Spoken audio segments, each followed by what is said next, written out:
संत कर्षणी हाता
उजळले भाग्य आता,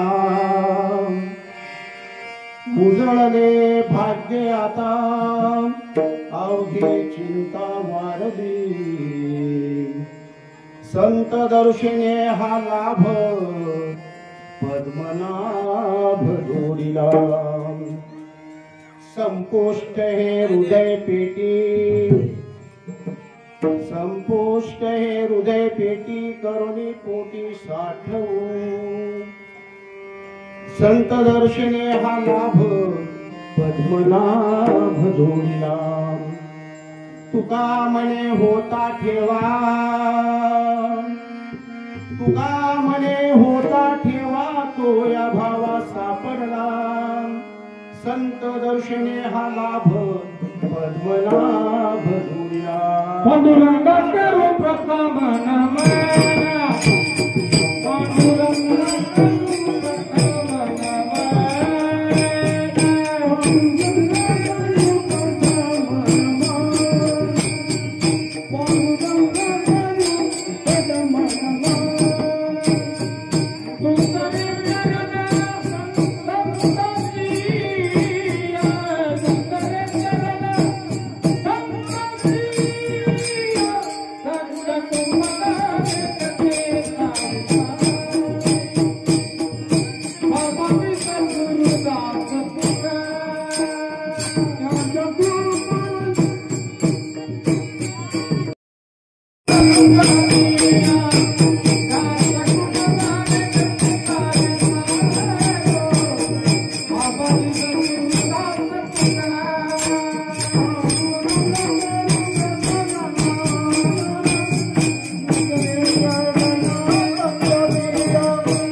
नमन दुसरे चरण संताचिया, त्यांच्या कृपादाने कथेचा विस्तार हो, बाबाजी सद्गुरु दास तुकाराम.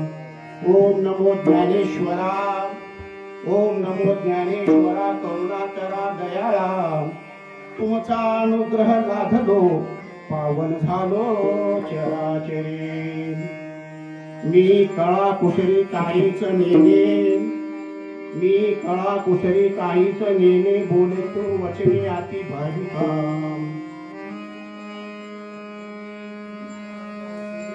तर आता हृदय हे आपुले, चौफाळून या भले, वरी बैसवू पाऊले श्री गुरुचिया.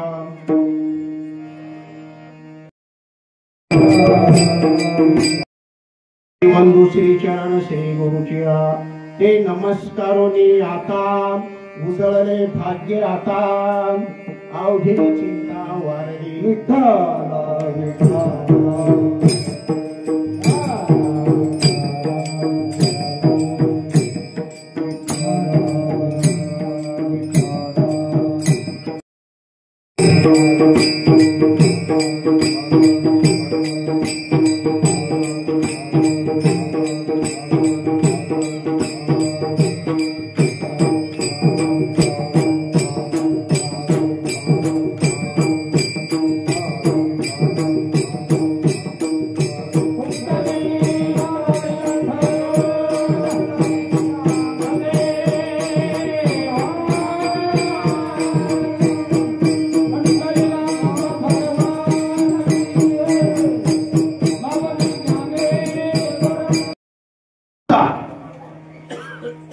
संत भेटीचं वर्णन करणारा आणि आपल्या जीवनाचा भाग्य उजळणारा अशा प्रकारचा अभंग सेवेसाठी घेतलेला आहे. विठ्ठल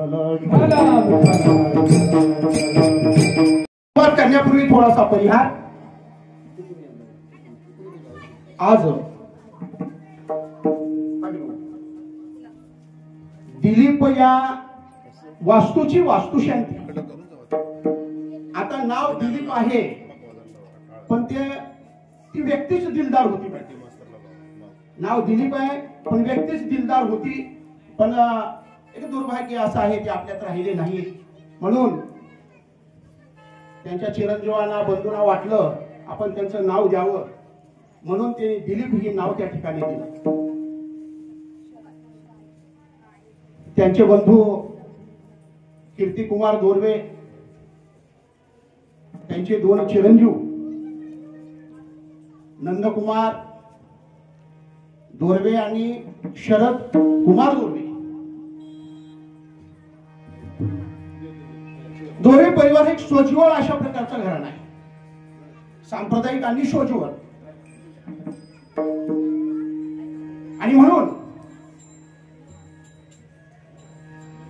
या ठिकाणी ही जी नवचैतन्य निर्माण करणारी अशा प्रकारची वास्तू उभा केलेली आहे त्या वास्तूमध्ये एक चांगल्या प्रकारचं सुख समाधान लाभावं ही आपण ईश्वरचरणी प्रार्थना करूया. आणि आपण सगळ्यांनी मिळून या ठिकाणी आशीर्वाद देण्यासाठी जमलेलो आहोत. कारण एकट्याचा नोहे हा खेळ म्हणून ही मेळ जमलेला. आणि म्हणून अशा प्रकारचं पुन्हा एकदा त्यांना या इमारतीमध्ये सुख समाधान लाभावं अशा प्रकारची ईश्वरचरणी प्रार्थना करूया. आज माझं भाग्य आहे, माझं म्हणतो बरं, आज रथी महारथी आज गायनाचार्य हरिभक्त परायण सतीश महाराज बावचीकर माझे गुरु तुल्य खांद्याला खांदा लावून राहणारे हे हृदयचे ते हृदय घातले द्वेत अद्वैत न मोडलेले तुम्हा अशी अजून अशा प्रकारची असणारी स्थिती माझे वय 75 होऊन सुद्धा हाक मारलं किती येतात एवढं प्रेम असणारा आहे बरं का. असे आदरणीय हरिभक्त परायण ज्ञानेश्वर सूर्यवंशी महाराज, त्यांचं वर्णन करावं तेवढं कमी आहे बरं का. दुसरे काय घेऊन कुठं उभारत नाही पण एक प्रेम लागतं. दुसरे या ठिकाणी पांचाळ महाराज खडक उमरेकर पोद्दार महाराज तिथून आले बरं का. अतिशय सुंदर अशा प्रकारचं असणारं गायन. हरिभक्त परायण बोबडे महाराज हाक मारले की बोबडे महाराज येतात बरं का. एवढं प्रेम आपल्यावर असणार आहे. भुसणे महाराज या ठिकाणी उपस्थित आहेत. आमचे खांद्याला खांदा लावून राहणारे वारीकर महाराज आहेत. आमचे कवडगाव महाराज आहेत. आमचं जिजामाता भजनी मंडळ आहे. हाक मारलं की पण आता मंडळाला काय गोष्ट वाटलं की आणखीन काही खाली बसणार बरं का. ठीक आहे.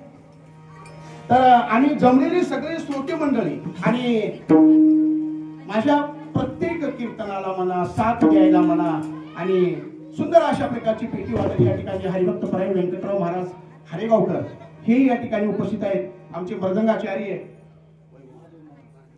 महादेव महाराज या ठिकाणी उपस्थित आहेत. आमचे या ठिकाणी तुम्ही हाक मारा मी धावून येतो अशा प्रकारची म्हणणारे आमचे बीजे चॅनलवाले. बीजे चॅनलचं वर्णन करावं तेवढं कमी आहे. आज लातूरमध्ये प्रसिद्ध अशा प्रकारचं हे चॅनल आहे बघा. श्रीमान भागवतराव जोशी साहेब या ठिकाणी आमचं मंडळ येण्याच्या अगोदर उपस्थित आहे. त्यांचं या ठिकाणी करावं तेवढं कौतुक कमी आहे. आणि म्हणून आणि जमलेले अशा प्रकारचे श्रोते तुम्ही महिषाच्या मूर्ती आता बसलेल्या श्रोत्याला बघा महिषाची मूर्ती बसलेली आहे ना बरं का. आणि म्हणून या ठिकाणी आता प्रत्येकाचं नामोल्लेख करण्यात वेळ घालण्यापेक्षा जमलेल्या सर्व भाविक भक्त उपस्थित मंडळी सगळ्याला अभिवादन करून आपण या ठिकाणी असणाऱ्या या कीर्तन रूपी सेवेला सुरुवात करूया. विठ्ठला उजळले भाग्य आता अवघी चिंता वारली. तुकाराम महाराज म्हणतात माझं भाग्य उजळलं आणि माझ्या जीवनामध्ये आता कसल्याही प्रकारची चिंता राहिली नाही. का चिंता राहिली नाही? कारण एकच चिंता आहे. मला प्रत्येक परमार्थ करणाऱ्याला वाटतं मला परमात्माची भेट व्हावी. आणि म्हणून आता मला परमात्माची भेट झालेली आहे. कशामुळं? संत दर्शने हा लाभ पद्मनाभ जोडीला. संतांच्या दर्शन झालं आणि पद्म म्हणजे कमळ. कमळ हे कमळ निघालं ब्रह्मदेवाच्या नाभीतून, आणि म्हणून ते भगवंत मला जोडले गेले आहे. लोकांनी प्रश्न केला की महाराज, देव साठवलेला देव तुम्ही कुठे ठेवला? हा देव जो आहे आम्ही हृदयाच्या ठिकाणी साठवला. संपुष्ट हृदय पेटी करुणी पोटी साठवू. साठवलेला देव कुठे ठेवला? हृदयामध्ये. कारण प्रत्येकाच्या हृदयामध्ये देव आहे. तैसा हृदयामध्ये मी रामू, असता सर्व सुखाचा आरामू. काय भ्रांताशी कामू विषयावर. प्रत्येकाच्या हृदयामध्ये देव आहे. आणि हा देव मग कुठून आणला? कुठून आणला? आणला कुठून नाही. देव प्रत्येकाच्या हृदयामध्ये आहे, पण अज्ञान निर्माण होतं. अज्ञानामुळे देव आपल्याला आहे हे भासत नाही. आणि म्हणून तो जवळच असलेला देव, पण त्याला भाव लागतो. आणि भावामुळे देव त्या ठिकाणी काय होतो? प्रसन्न होतो. वैकुंठीचा देव, वैकुंठीचा देव, आला भीमती. वैकुंठीचा देवा, आला भीमती. वैकुंठीचा देवा, आला भीमती. वैकुंठीचा देव देवा, आला भीमती. वैकुंठीचा देव, आला भीमती. वैकुंठीचा देवा, आला भीमती. वैकुंठीचा देव, आला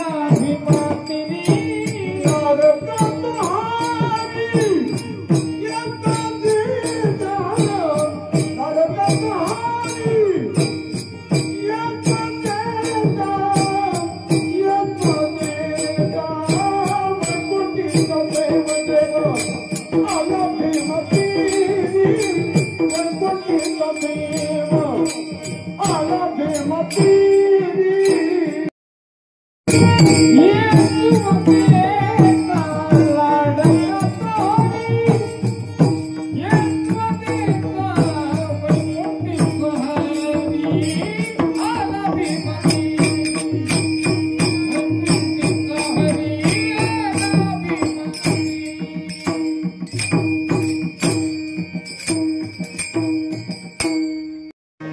फॅशन फाटक्यावर प्रत्येकाच्या हृदयामध्ये देव आहे. आणि म्हणून त्या ठिकाणी म्हणलं, भाव बळे आकळे एरवी नाकळे करतळे यावळे तैसा हरी. आणि म्हणून भाव, त्या भावामुळे आपल्याला देव सापडला. आणि तुका म्हणे होता ठेवा, तो या भावा सापडला. आता सरळ सरळ त्या अभंगाचा त्या ठिकाणी भावार्थ आपण सांगण्याचा प्रयत्न केला.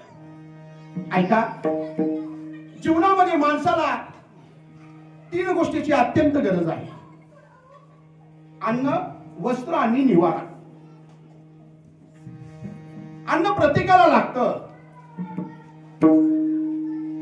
जरी झाला संन्याशी मध्यान काळी तोंडवाशी, प्रत्येकाला अन्न लागतं. जमत का अन्न नाही ती नाही जमत. बघा ना, आताच मी कीर्तनाला 3 वाजवणार आहे. जमेल ना? ठीक आहे, कारण उशिरा चालू झालेला आहे. असो, वेगवेगळ्या प्रकारच्या काही काळानुसार लोक चालणार आहे, त्याच्यामुळे त्यालाही काही आपण दोष देता येत नाही. पण शास्त्र असं सांगतं, अंगावर फाटके वस्त्र कधी घालायचे नाहीये. फाटके वस्त्र अजिबात घालू नये. पण अलीकडे काही लोक फाटके वस्त्र म्हणजे आमची फॅशन आहे अशा प्रकारची म्हणणारे लोक आहेत. बघा आमच्या वारकऱ्याकडे बघा, वारकरी पोशाख कसा घालतात, भरून कपडे, अंग भरून कपडे आमच्या वारकऱ्याकडे बघितलं पाहिजे. आणि म्हणून बरेचसे लोक घालतात, पण काही लोक घालत नाहीये. ते ज्याचा त्याचा भाव आहे, ज्याचं त्याचं वागणं आहे विशेष. चला पुढं. आपल्याला तिसरी गोष्ट आहे, सगळ्यात महत्वाची, निवारा. आता निवारा, प्रत्येकाला वाटतं माझी झोपडी का राहत नाही, पण निवारा स्वतःचा असावा. स्वतःचा निवारा असावा. कारण माणूस दिवसभर काबड कष्ट करतो, वेगवेगळ्या रूपाने. कोणी काबड कष्ट करत असेल, कोणी नोकरी करत असेल, कोणी काही करत असेल, कोणी घरकाम करत असेल. प्रत्येकाला काम आहे, बगैर कामाचं कोणी नाही. आणि म्हणून प्रत्येकाला काम आहे. प्रत्येकाला वाटतं काम केल्याच्या नंतर, थोडं दमल्याच्या नंतर आपल्याला घर राहावं, स्वतःची झोपडी झाली तरी चालते. कसंही असो, पर्णकुटी म्हणा, झोपडी म्हणा, राहावं लागतं वाटतं. संत तुकडोजी महाराज वर्णन करतात, माझी झोपडी कशी आहे, त्या झोपडीमध्ये किती शांतता आहे, किती वैभव आहे, तुकडोजी महाराज वर्णन करतात बरं का एका कवितेमध्ये. राजास जी महाली ती कधी न पाहिली, ती सौख्य प्राप्त झाली या झोपडीत माझ्या, या झोपडीत माझ्या. राजाची झोपडी काही कामाची नाही, आपण तिकडे बघायचं नाही. राजाचा बंगला कामाचा नाही, आपली झोपडी कामाची आहे. आणि म्हणून आपल्या झोपडीमध्ये जेवढं सुख आहे तेवढं त्या महालात आशेल नसेल देणे गेलं नाहीये. आणखीन काय म्हणतात ऐका, भूमीवरी पडावे, ताऱ्याकडे पाहावे, प्रभू नाम नित्य घ्यावे या झोपडीत माझी. झोपडीच्या समोर सारवण असावं. आता अलीकडे सोडा ही सगळं फरशी वगैरे झालेली आहे, ती जेवढी फॅसिलिटी तेवढा रोग जास्त बर का. आणि सारवलेलं घर असावं, त्या घरावर सारवलेल्या जागेवर कधी रोग होत नाही असं पूर्वज सांगतात बरं का. आणि सत्य आहे. आणि एवढं समाधान वाटतं. मग महाराज तुकडोजी महाराज म्हणतात, निवांतपणे त्या सारवलेल्या जागेवर जर आपण वर तोंड करून आकाशाकडे पाहून आपण काय करावं, प्रभूचं चिंतन करावं, तर त्या ठिकाणी असणारा नित्य झोप चांगल्या प्रकारची लागल्याशिवाय राहणार नाही. अशा प्रकारचं चिंतन त्या ठिकाणी मानलं. म्हणून आपल्याला काय महत्वाचं आहे, निवारा महत्वाचा आहे. आता बघा, आता ही जागा आहे. रामायणामध्ये एक सुंदर अशा प्रकारचं चिंतन मानतो. प्रभू रामचंद्रांनी लक्ष्मणाला म्हटलं, लक्ष्मणा अरे या मातीतली, या जमिनीवरची चिमूटभर माती सोबत घे. लक्ष्मणानं ऐकलं.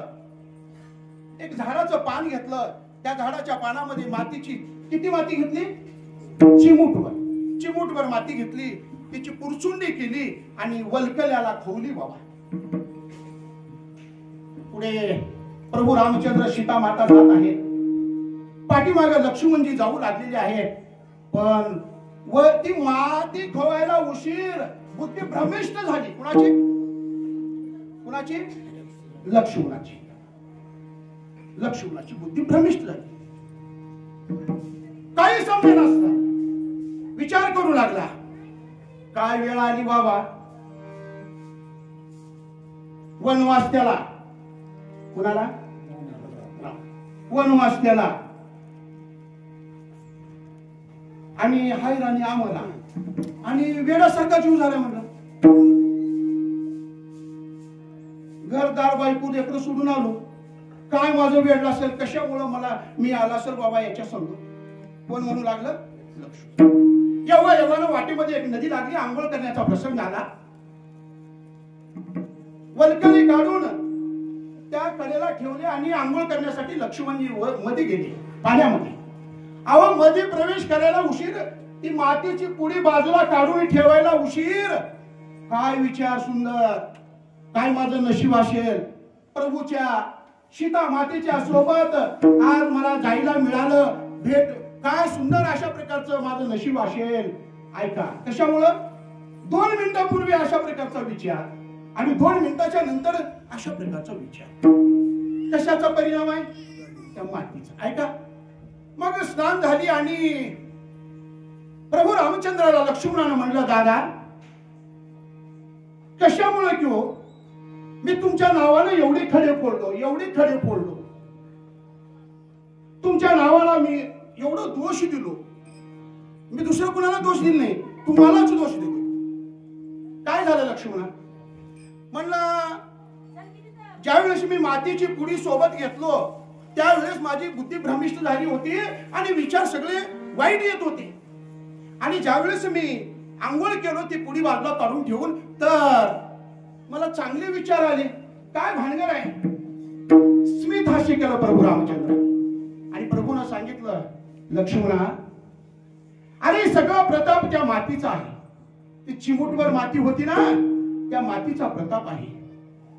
मातेचा प्रथम मला काय करतो, मी शेषाचा अवतार आहे. अरे तू शेषाचा अवतार जरी असला, प्रभू रामचंद्र देवाचा अवतार आहे का नाही, विष्णूचा अवतार, आणि हे शेषाचा अवतार. तू शेषाचा अवतार जरी तुझा असला, ही माती तुला भ्रमिष्ट केल्याशिवाय राहणार नाही. एवढा फरक कशात आहे, त्या माती. पहिलं कारण लक्षात आलं, पहिलं. बरं चला मग हे झालं सगळं, निघाले तिथून. मग अशा प्रकारचं असणार हे पहिलं कारण झालं. दुसरं कारण आहे वास्तुशांती का करावी. वास्तू नावाचा एक दैत्य खूप उन्मत्त झाला, त्रास देऊ लागला, आणि त्या वास्तू दैत्याला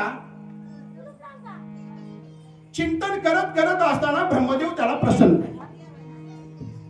ब्रह्मदेवानी म्हणलं वास्तू दैत्याला, बरं का, चिंतन नीट आहे का, मी तुला प्रसन्न आहे, काय पाहिजे ते माग. कुणाला म्हणलं, वास्तू दैत्याला. आता वास्तू दैत्य उन्मत्त झालेला होता, जाणून बुजून तो दैत्य होता.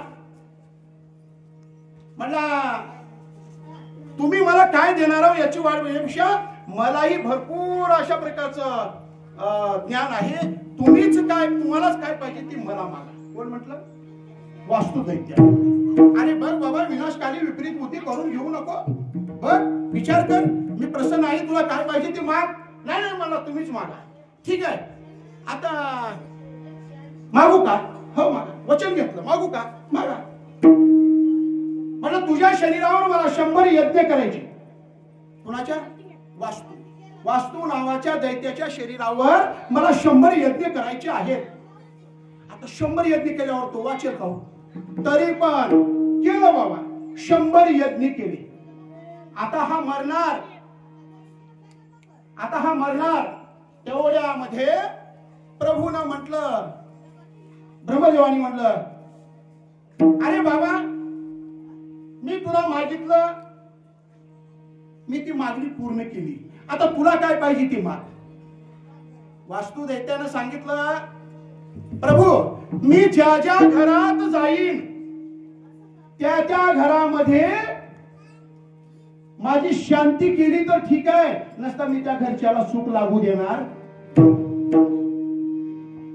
कुठल्याही घरामध्ये मी प्रवेश करेन, त्यावेळेस त्या घरामध्ये मी वास्तू माझी जर शांती नाही केली ना, मी त्या घराला सुख लागू देणार. किती बंगला मोठा बांधूया, आणि वास्तू शांती जर नाही केली तर तिथं निश्चितपणे मी सुख लागू देणार नाही. वास्तू दैत्यानं ब्रह्मदेवाला सांगितलं, आणि म्हणून वास्तू करण्याची प्रथा पडली. आता ही वास्तू, काही जणांनी विचारलं महाराजांना, तुकाराम महाराजांना, की बाबा वास्तू शांती आम्हाला सांगू लागला का पूर्वजांनी कोणी केलं हे तर सांगा. आता काही माणसं ब्राह्मणाला विचारतात बरं का, की ब्राह्मण आम्हाला सांगू लागले, तिने जी बोलते ती सांगू लागलो बरं का मी, आम्हाला सांगू लागले, त्यांनी काही करतात का नाही, असंही काही लोक म्हणतात. पण ऐका, तुकाराम महाराजांनी सांगितलं, हो स्वतः महादेव परमात्माने वास्तू शांती असंच्या ठिकाणी विचार करत होते. आता ऐका बरं का, शरदराव कुठे गेले, नंदकुमार कुठे गेले, ही वास्तू उभा करण्यासाठी तुम्ही स्वतःच्या मनानं उभा केली का कुणाचा ऐकून केली, का कुणाचा आग्रह, कुणाचा हट्ट, सांगा. कुणाच्या तरी हट्टाशिवाय वास्तू उभा होत नाही. आता तुम्हाला कळालं हट्ट कुणाचा असतो, कळालं ना, भजन करायचं नाही, अगोदर मंडळीच्या हट्टानं ती वास्तू तयार होती बरं का. मग महादेव परमात्माला पार्वती मातेनं म्हटलं, काय माझ्या बहिणी मोठ्या मोठ्या घरी देवा, आणि मी एकटीच तुमची बायको आणि गरीब आहे, काय गरीबी आहे माझी म्हणते. राहायला घर तर आहे आपल्याला नीट, तुम्ही जाता अंगाला सगळं वरबडून, काही राहायला नीट घर नाही, कुठंच काही नाही. आणि बघा म्हणलं माझ्या बहिणी वाकडे, आणि तवापासूनच बरं का शेजारला काही आणलं, आमच्यात काय आमच्यात काय त्यांच्यात आणलं, ही प्रथा काही नवीन नाही कुठली गोष्ट बरं का. हो, अशा प्रकारचं असणार. मग म्हणलं आता पार्वतीच्या सांगण्यावरून ठीक आहे म्हणलं, वास्तू पाहिजे ना तुला, म्हणली असं घर पाहिजे, असलं नाही, कुणाचं राहू नये, तसं घर मला पाहिजे.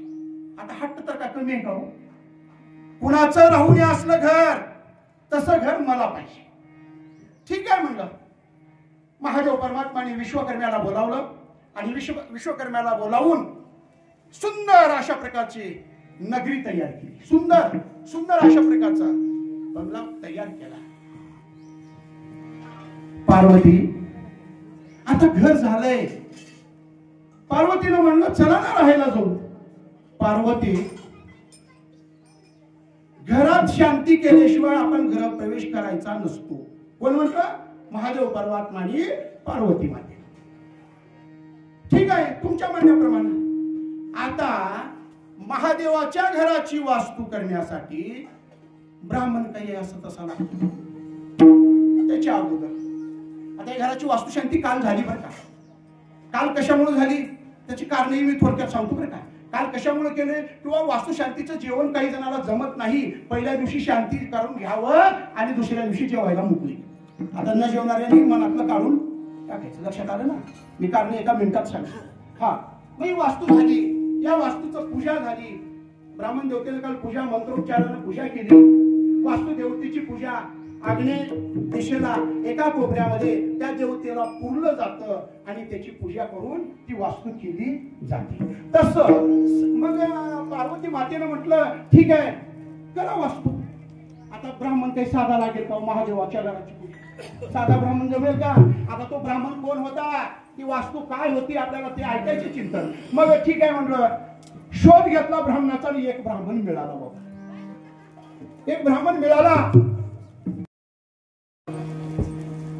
वास्तू शांती केली आणि महादेव परमात्म्याला आनंद झाला. महादेवाने सांगितलं देवा मला खूप आनंद झालेला आहे. तुम्हाला काय पाहिजे ते मागा. मी प्रसन्न आहे. त्या देव बाप्पाने म्हणलं अहो मला नशिबा म्हणलं तुमच्या घराची वास्तुशांती करायला मिळाली आणि मी काही मागणार नाही म्हणलं. अरे बाबा नाही नाही म्हणलं मी प्रसन्न आहे. काय पाहिजे ते माग. देवा आता मला नको वाटलेलं आहे पण तुम्ही देणारच असाल तर मग ऐका बरं काय. ज्या घराची मी वास्तू केली तेच घर आता महादेवाने शब्द दिला होता. काही हरकत नाही तथास्तु. आता पार्वतीला काय वाटलं असेल? त्या पार्वतीला आताच्या पार्वतीला तर मग विचार करू नका. त्या पार्वतीला काय वाटलं असेल? बिचारी नाराज झाली. चला पहिलं नशीब तसं दुसरं बी असं म्हणावं. चला हो म्हणजे बिचारी समाधानी. आताची पार्वती गप्प बसली असती का? माझी नाही म्हणत बरं का. म्हणजे आताची पार्वती म्हणजे सगळे आल्या. ऐका मग आता ऐका. वास्तू शांती झाली. वास्तू शांती करणारा कोण होता? ते महादेवाचा जो बंगला होता ती नगरी जी होती ती सोन्याची नगरी जिचं नाव लंका. आणि वास्तू शांती करणारा विद्वान पंडित तो रावण होता. रावण. ऐका हे झालं.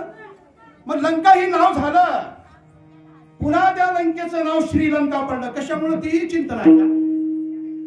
6 महिने प्रभू रामचंद्राची सीता माता 6 महिने अशोकवनाच्या ठिकाणी होती आणि 6 महिने तिचं वास्तव्य तिथं असल्यामुळं श्री हे नाव लागलं. श्री म्हणजे या ठिकाणी लक्ष्मी. आणि म्हणून श्रीलंका अशा प्रकारचं नाव त्या ठिकाणी लागलं. आणि आनंदाने रावणानं बरेचसे वर्ष त्या ठिकाणी असताना काय केलं? संसार केला, राज्य केलं, सगळ्या गोष्टी केल्या बरेचसे वर्ष.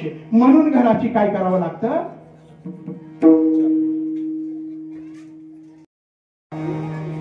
मी साकारही नाही, मी निराकारही नाही आणि मी तदाकार आहे. खूप मोठ्यांच्या तोंडातलं वाक्य बरं का. कुठं तरी ऐकलं म्हणून तेवढं ध्यान ठेवलं बरं का. तुम्ही मला खूप मोठ्याचं असेल तर तुम्हाला कसं जमलं? थोडं ऐकावं लागतंय. ऐकून सांगणं अभ्यास करणं करावंच लागतं. त्याला विलाज नाही. खूप मोठ्याच्या तोंडचं वाक्य. मी साकारही नाही, मी निराकारही नाही, मी फक्त तदाकार आहे. भावाने देव सापडला जातो. भावाने देव भावाने सापडला जातो. देव प्रत्येकाच्या हृदयामध्ये आहे. प्रत्येक प्रत्येकाच्या हृदयामध्ये देव आहे. सर्व घटी राम देह नाही सूर्य प्रकाश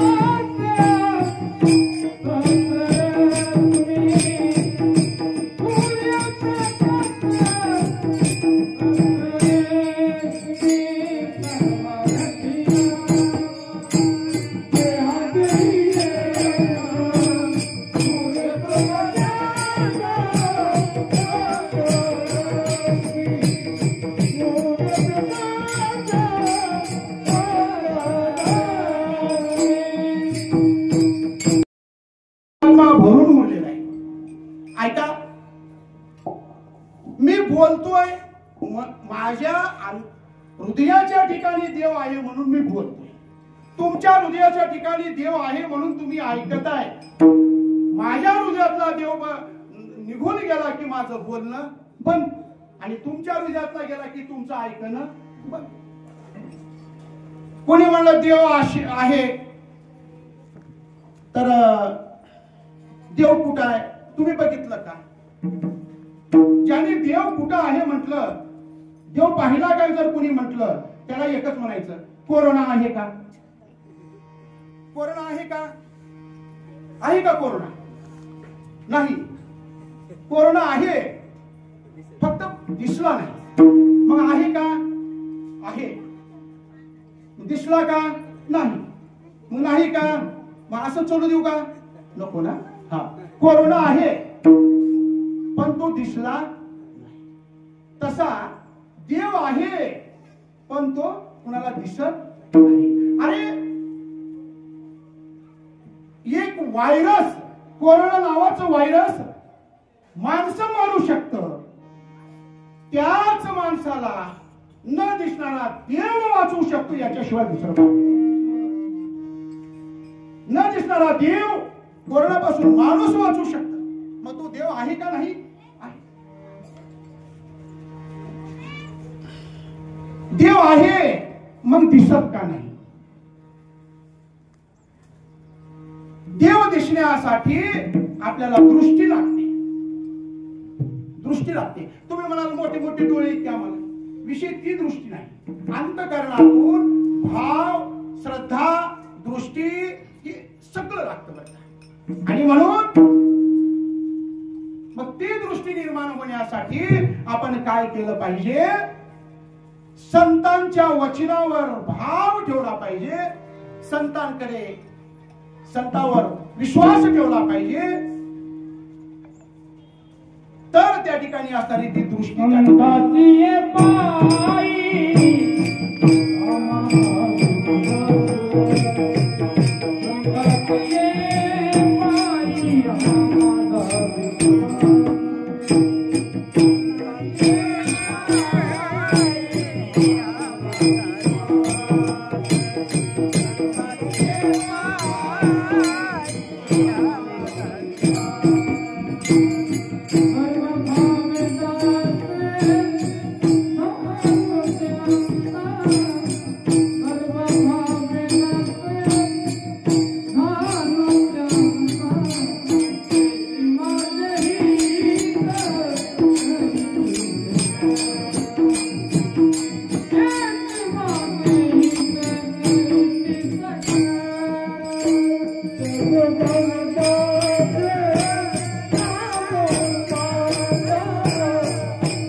संतांची भेट घ्यायची असेल, घरामध्ये देव यावं वाटत असेल, घर दोन प्रकारची बरं का. एक विटा माती दगडानं बांधलेलं घर आणि दुसरं घर हे आपलं पंचमहाभूताचं. दोन्ही घरामध्ये शांती पाहिजे. दया क्षमा शांती देते देवाची. म्हणून दया असेल, शांती असेल, क्षमा असेल, त्या ठिकाणी निश्चितपणे देवाची वस्ती होते. म्हणून मी ईश्वरचरणी प्रार्थना करतोय की या घरामध्ये देवाची वस्ती व्हावी. चला पुढं सज्जन हो. 2 दिवस महत्वाचे असतात प्रत्येक माणसाच्या जीवनामध्ये. एक येणारा दिवस आणि एक जाणारा दिवस. येणारा दिवस प्रत्येकाला, ज्याला येणारा दिवस मिळाला त्याला जाणारा मिळतो. येणारा दिवस म्हणजे तो वाढदिवस आपण साजरा करतो आणि सगळेच वाढदिवस साजरा करतात आहे का नाही. जाणारा दिवस म्हणजे वर्ष श्राद्ध. येण्याचा दिवस वसंत पंचमी आणि माझा जाण्याचा दिवस तुकाराम बीज. महाराज म्हणतात या दोन्हीच्या व्यतिरिक्त माझा आणखीन एक दिवस महत्वाचा आहे. कोणता दिवस? तिसरा दिवस महत्वाचा आहे.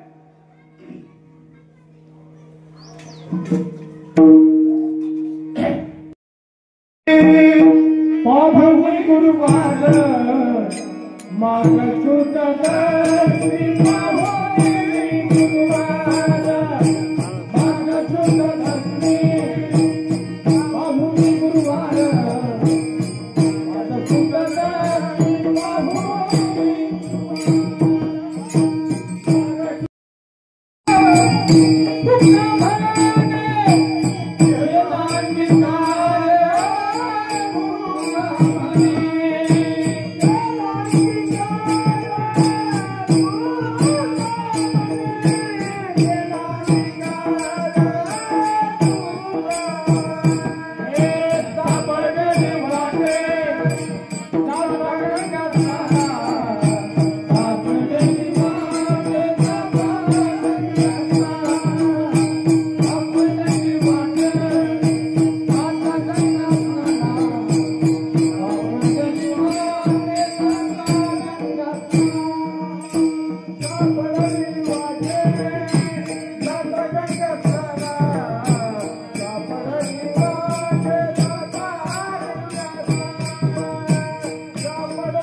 काय झाले?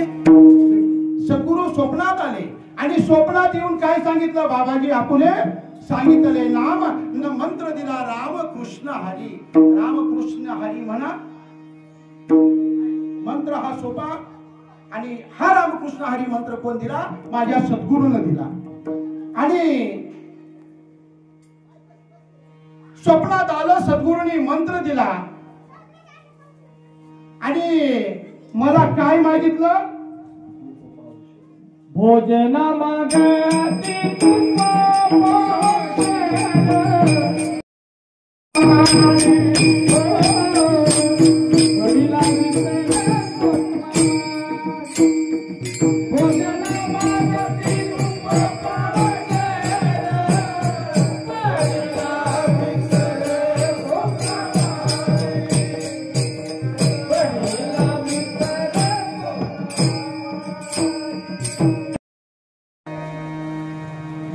मला मंत्र सांगितला आणि मला काय केलं? मला मागितलं. काय मागितलं? तूप पावशेर. किती तूप मागितलं हो? पावशेर. काही कमी आहे का? आता तूप म्हणलं की चूप. तूप अवघड आहे. आता तुपाचा जर विचार करायचा म्हटला, आमच्या मावल्या, माता मावल्या भांड्याच्या दुकानात जावं, तुपाचा चमचा वेगळा मागतात, नाश्त्याचा चमचा वेगळा मागतात, भाजीचा चमचा वेगळा मागतात. ऐका बरं का, चमच्याचं सांगतो मी. भाजीचा चमचा वेगळा, तुपाचा वेगळा, नाश्त्याचा वेगळा आणि गावातला चमचा. कळतंय ना? चला, म्हणून चमच्यापासून सावध राहिलं. आता चमच्याचा दुर्गुण सांगतो मी. आपण आईस्क्रीम खातो. आईस्क्रीम खाल्ल्यावर ते चमचा फेकून देतो का खिशात ठेवतो? फेकून देतो. म्हणून चमच्यापासून आपली वेळ जर आली तर त्या चमच्यापासून सावध झालं पाहिजे. ह्याच्यासारखं फेकलंच पाहिजे बरं का. दुर्गुण दुसरा एक सांगतो. चमचा भांड्यात घातला तर भांड रिकामं करतं. चमचा भांड रिकामं करतं आणि म्हणून हा चमच्याचा दुर्गुण आहे. पूर्वीच्या काळी पंक्ती असायच्या. मी लहान होतो बरं का. पंक्ती असायच्या आणि त्या पंक्तीमध्ये तूप तूप वाळायला त्या गावचा स्पेशल माणूस एकच असायचं. द्रोणभर तूप किंवा एखादं वाटीभर तूप असायचं, पंक्ती तर मोठ्या. आणि त्या चमच्याला बघितलं का तुम्ही, त्याला खोल काहीच नसतं, उत्तळ असतं हो, एवढं एवढं. मग तो वाढणारा एवढा चप्पल असतो. तूप तूप तूप तूप तूप तूप तूप म्हणित कुणाच्या नशिबात असलं थेंबर मिळतं आणि कुणाच्या नशिबात नसलं सप्त विषय तुपाचा असायला.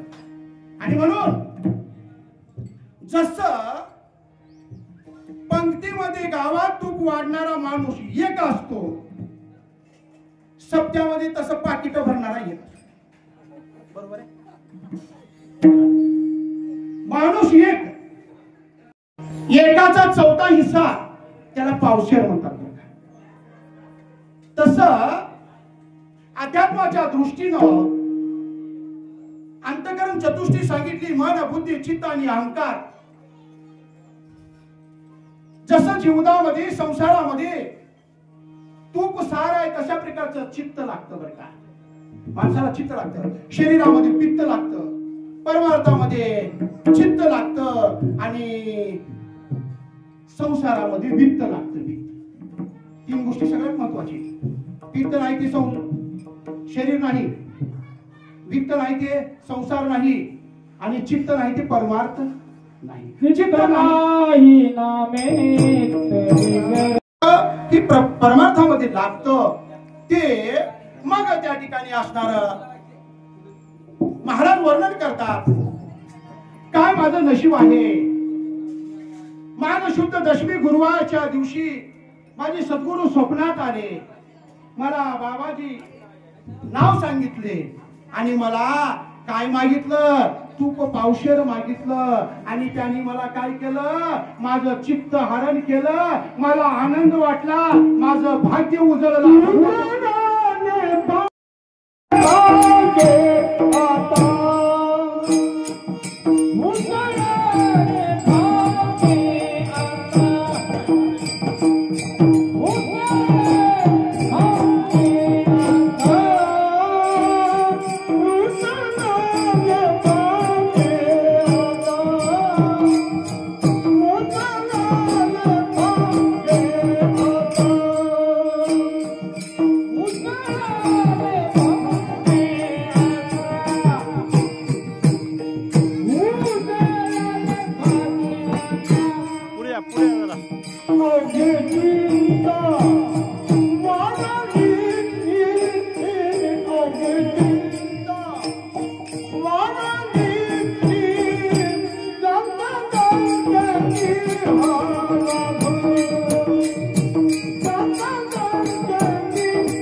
काय म्हणतात त्याला, ही करून आणलं की ती उजळतं.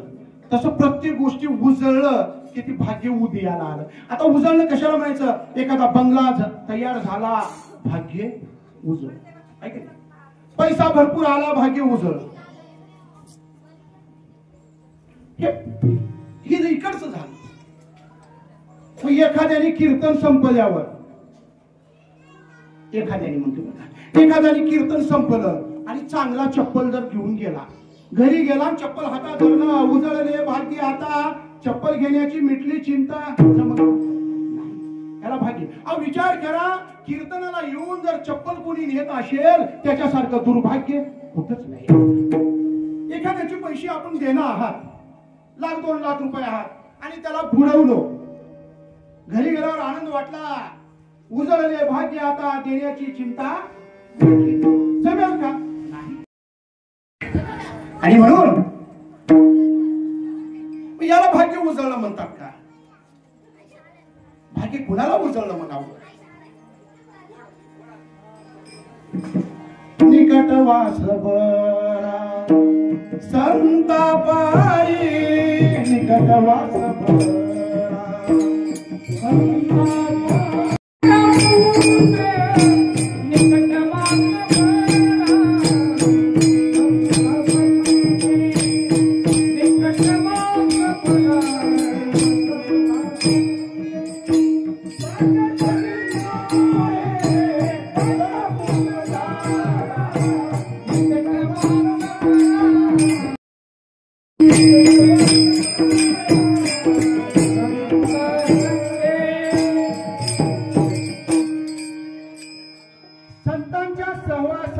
नाहीच. आपलं भाग्य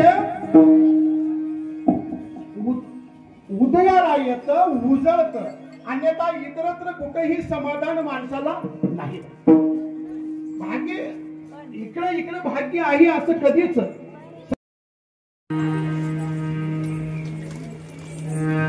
लक्षात घ्या, माणसाला जीवनामध्ये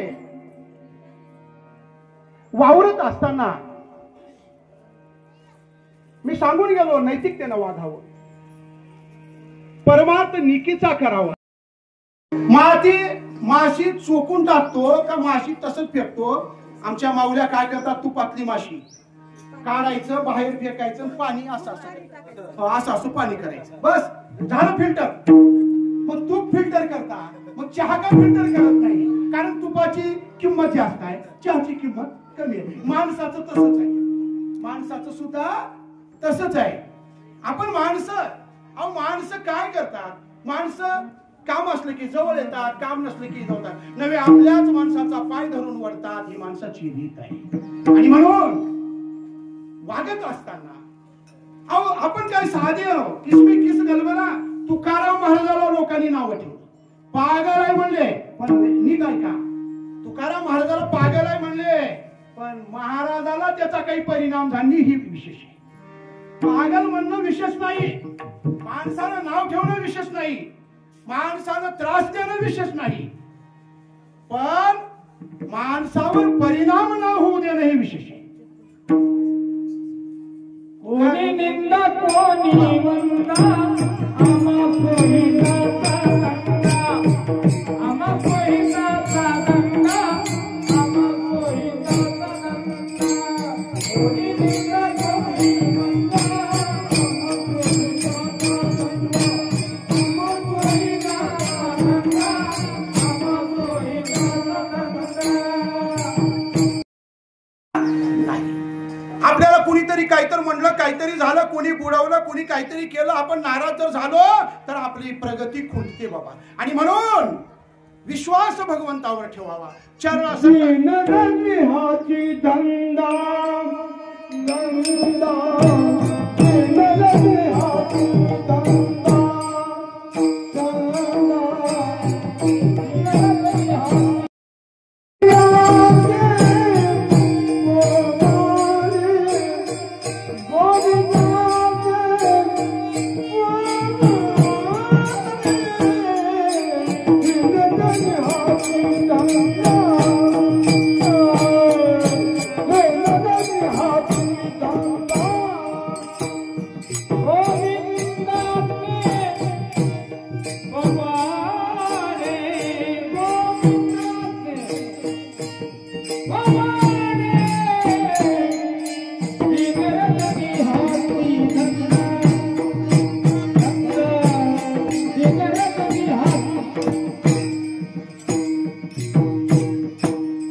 चिंतन करावं आणि संतांचं नाव घ्यावं तर त्या जीवनाला अर्थ आहे बरं का. आणि म्हणून आपण माणसानं वेळ मिळेल त्यावेळेस चिंतन करणं गरजेचं आहे.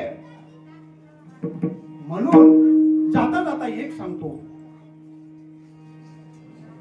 महाराज म्हणतात आता ही चिंता मिटली. आता चिंता कशाला मिटली, चिंता मिटली कशानं.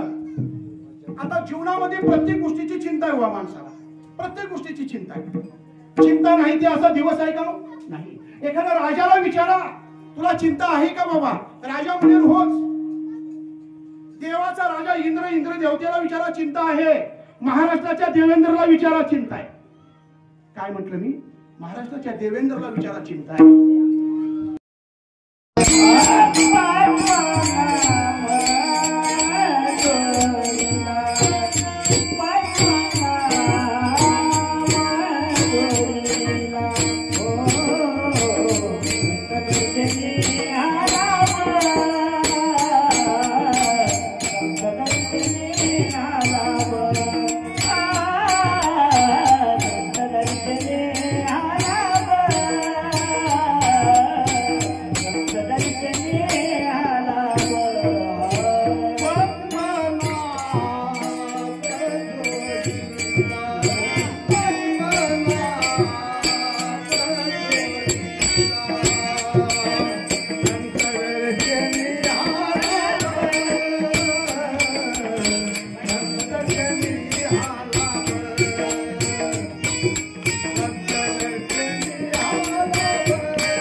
नोकरी लागेल. बरं म्हणला लागली नोकरी. नोकरी लागल्यावर काय करायचं? अरे 4 पैसे येतील. बरं आले पैसे काय करायचे? अरे असं एखादी घर बांधता येईल. बरं बांधलं घर, पुढे काय? अरे एक गाडी, घराच्या पुढे गाडी लावायची. बरं गाडी घेतली, बंगला झाला, सगळं झालं. अरे सगळं झाल्याच्या नंतर निवांत झोप. मग मी काय करतोय म्हणला, इथं निवांत झोपतो ना. कळलं ना तुम्हाला? एवढं खटाटोप करण्यापेक्षा, कुटाणा करण्यापेक्षा मी इथं झोपलोयच की म्हणला. एका बापाला सनई वाजवायचा नाद होता. सनई म्हणला माझ्यासारखं माझ्या पोरानेही सनई वाजवायला शिकवावं. काय करावं? सनई वादक व्हावं. मुलाला जवळ बोलावलं. हे बघ म्हणला तुला सनई वाजवायची आहे. मुलानं म्हणलं मी वाजवणार नाही. वाजवलं पाहिजे. नाही वाजवणार. बापानं काय केलं, त्या मुलाला खाली पाडलं, छातीवर बसला आणि ती सनई तोंडात कोंबला. मुलानं म्हणलं कोंबणं तुमच्या हातात आहे, पण मी फुंकणं माझ्या हातात आहे, मी फुंकणारच नाही. तसं बरेचसे समाजातले लोक म्हणतात चांगली शाळा, चांगली शाळा. काही नसतं हो. शिकणाऱ्या लेकराला कुठल्याही शाळेत लेकरू शिकतं. ऐका तुम्ही, बरेचसे रिक्षेवाल्याचे लेकरं IPS होतात. एका भिकाऱ्याचं लेकरू परवाच्या दिवशी आलं होतं. भिकाऱ्याचं लेकरू IPS अधिकारी झालं. शिकणाऱ्या लेकराला शाळा कसलीही नाही लागत. लक्षात घ्या. मग तुम्ही म्हणता शाळेचा बी प्रचार करू नका, असं काही नाही. पण एक रीती सांगतोय मी. शिकणारा लेकरू कुठेही शिकतं. बापानं छातीवर बसलं, मधी कोंबलं तर पोरानं म्हणलं मी शिकत नाही म्हणलं. काय करतो? चांगल्या शाळेत घाला, 1-2 लाख रुपये खर्च करा. नाही शिकलं तर काय? बसा घरी.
आळवावं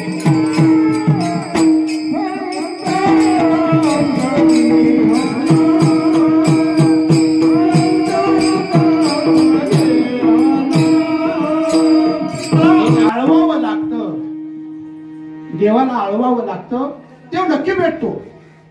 देवाला आळवावं लागतं. कन्हैया रे कन्हैया रे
माइक जवळ घ्या.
संस्कृती टिकवली पाहिजे. संस्कृती टिकवण्यासाठी अशा प्रकारचे कार्य केलं पाहिजे.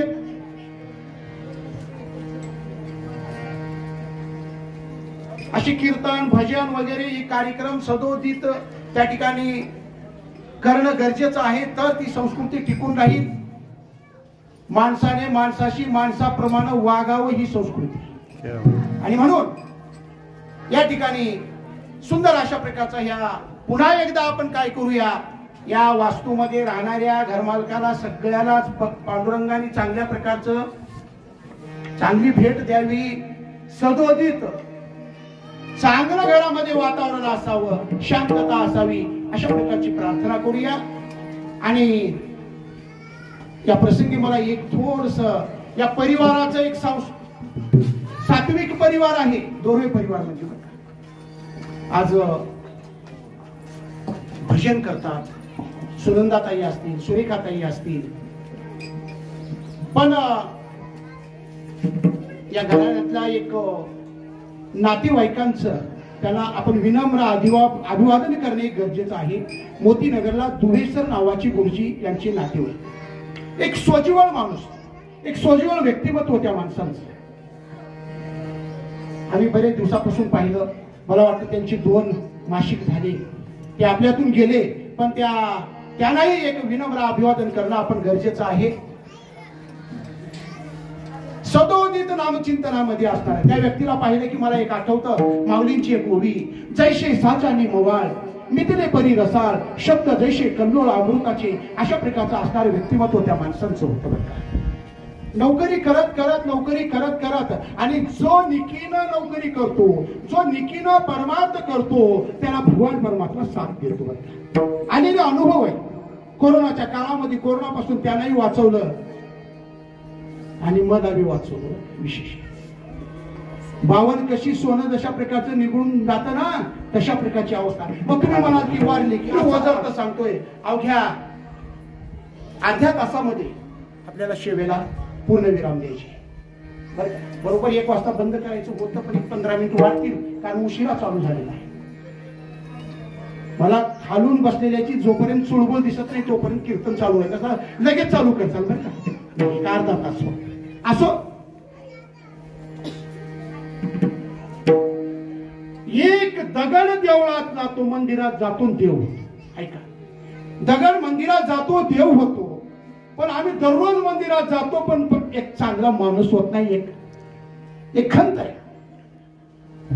म्हणून माणूस चांगला व्हायला पाहिजे. चांगला म्हणजे कसा, बॉडीगार्ड नाही, मजबूत नाही, वागणं चांगलं, नैतिकता ही सगळ्यात महत्वाची आहे. पत्नीसाठी बंगले बांधणं ही वेगळं, पण आईसाठी ज्याने स्वराज्याचे निर्माण केले अशी छत्रपती शिवाजी महाराज. शिवाजी महाराजांनी, मग कुणी म्हणाल आता कीर्तनात शिवाजी महाराज सांगायची काय गरज आहे. शिवाजी महाराज देव नव्हती खरं आहे, पण जे देवाची मंदिरं आहेत ते सगळं टिकवण्याचं काम छत्रपती शिवाजी महाराजांनी केलं. अनेक अशा प्रकारचे असणारे महात्मे होऊन गेले. लोकशाहीर अण्णाभाऊ साठेंचं उदाहरण घ्या. लोकशाहीर अण्णाभाऊ साठे काय होते मी 2 मिनिटांमध्ये सांगतो. लोकशाहीर अण्णाभाऊ साठे यांनी फक्त 1.5 दिवसाची शाळा शिकली. किती दिवस? 1.5. आम्ही नको तेवढं शिकू लागलो, पण आहोत तिथंच. 1.5 दिवसाची शाळा शिकली. त्यांनी कथा लिहिल्या, कादंबऱ्या केल्या, पोवाडे लिहिले, लोकशाहीर पदवी घेतली. लोकशाहीर अण्णाभाऊ साठेंच्या 3 कादंबऱ्या प्रसिद्ध आहेत. त्यापैकी 2 कादंबऱ्याचं चिंतन सांगतो मी 1 मिनिटामध्ये. एक फकीरा नावाची त्यांची एक कादंबरी होती, आणि माकडीचा माळ. या 2 कादंबऱ्यामध्ये सुंदर वर्णन आहे. मी वाचलं म्हणून सांगतोय. फकीरा नावाच्या कादंबरीमध्ये आपण जन्माला आल्याच्या नंतर जगावं कसं, वागावं कसं, संसार कसा करावा, भावाभावानी कसं राहावं, जावाजावानी कसं राहावं, बहिणी बहिणीनं कसं राहावं, ही प्रेम त्या ठिकाणी असणाऱ्या त्या फकीरा नावाच्या कादंबरीमध्ये लोकशाहीर अण्णाभाऊ साठेनं सांगितलं. म्हणून हे महामानव आहे. डॉक्टर बाबासाहेब आंबेडकरांनी घटना सांगितली, त्या घटनेच्या मार्गाने आपण चाललं पाहिजे. स्वामी विवेकानंदानं बरंचसं अशा प्रकारचं चिंतन मांडलं, त्या पद्धतीने आपण वागलं पाहिजे. सांगायचं तात्पर्य, महामानव ज्या वाटेनं जातात, आता बरेचशांना सवय असते महामानवाची नावं देणं. एखादी रस्त्यावर महामानवाचं नाव द्यायचं, एखादा पुतळा उभा करायचं, पण करण्यापेक्षा तशा प्रकारचं वागलं पाहिजे. त्यांनी दाखवलेल्या मार्गाने आपण चाललं पाहिजे. मार्ग धावून गेले आधी दया निधी ते संत. आणि म्हणून त्या महामानवाच्या मार्गाने चालायचं असेल तर आपलं निश्चितच आपला उद्धार झाल्याशिवाय राहणार नाही. हे तेवढं सत्य. त्या चायनाचा सगळा माल डुप्लिकेट असतो म्हणे, पण त्या हाच माल कसा ओरिजिनल पाठवला त्यांनाच माहिती आहे का नाही. मीटर वर्षांनी त्याचं पार झाले, मास्क पार झाले, सगळं काही झालं, सासरला जाती हे दाखवून दिलं. काही आमच्या हिनबाई, आमच्या नाही बरं का, काही माता बहीण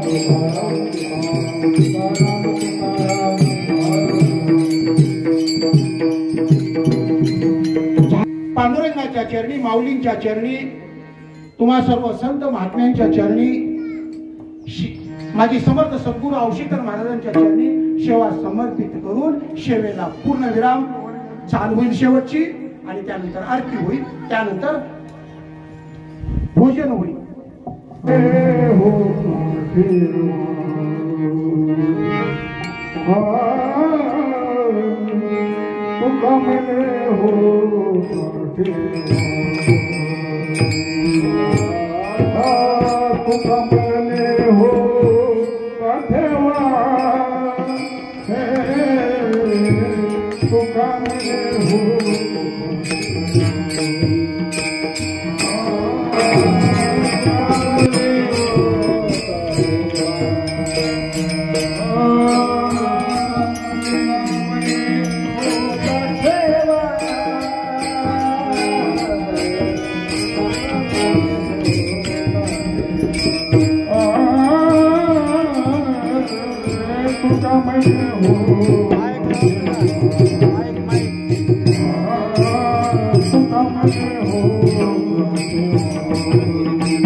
हरिच्या दासा कल्पनेची बाधा हो कोणी काळी